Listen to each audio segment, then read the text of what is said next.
Assalamualaikum warahmatullahi wabarakatuh.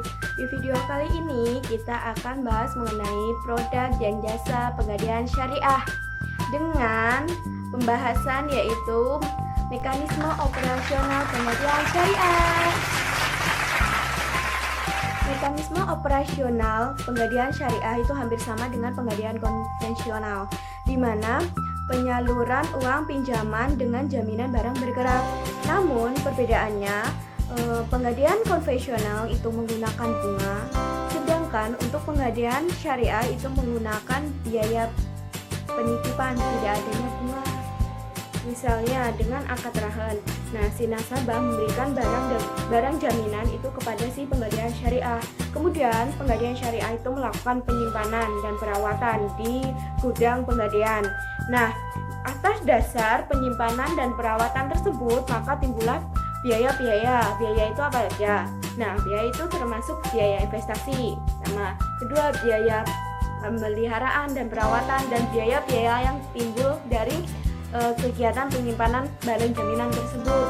Nah, atas dasar tersebut si pegadaian syariah itu mengenakan biaya sewa kepada si nasabah dengan persetujuan kedua belah pihak, dan biaya sewa itu disepakati di awal akad. Lalu bagaimana pegadaian syariah itu mendapatkan keuntungan? Nah, untuk keuntungan dari pegadaian syariah itu didapatkan dari biaya sewa yang diperhitungkan melalui uang pinjaman, karena di pegadaian syariah itu tidak dikenakan yang namanya bunga ataupun sewa modal. Dalam pelaksanaannya, pegadaian syariah itu memiliki 3 barang jaminan yang meliputi, pertama adalah perhiasan. Perhiasan itu apa aja sih? Perhiasan itu bisa berupa emas, bisa berupa perak, bisa berupa mutiara, dan yang kedua adalah peralatan atau alat-alat dapur, alat-alat berkebun seperti kulkas, magic comb, ataupun traktor. Nah, yang ketiga yaitu kendaraan seperti mobil, motor, ataupun bisa sepeda gitu.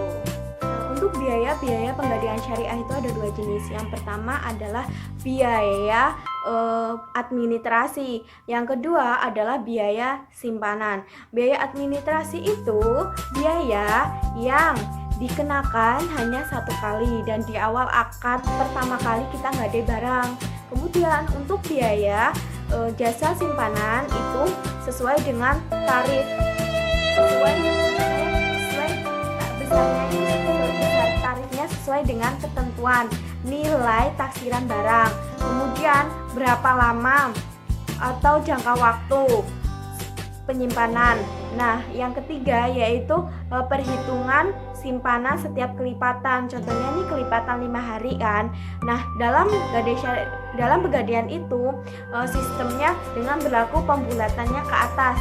Contohnya kalau kita ngadain barang itu selama 4 hari atau 2 hari gitu kan.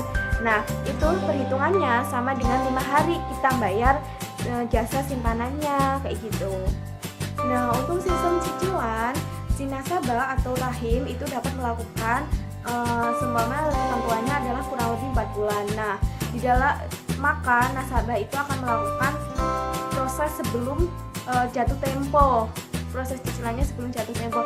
Namun jika si nasabah tidak dapat melunasi waktu jatuh tempo yaitu 4 bulan tersebut, maka nasabah dapat melakukan pengajuan dengan ketentuan membayar biaya sebelumnya. Nah, pengajuan tersebut bisa dilakukan atau ditambahkan kurang lebih juga 4 bulan kayak gitu. Baiklah teman-teman, itulah tadi penjelasannya. Sampai jumpa.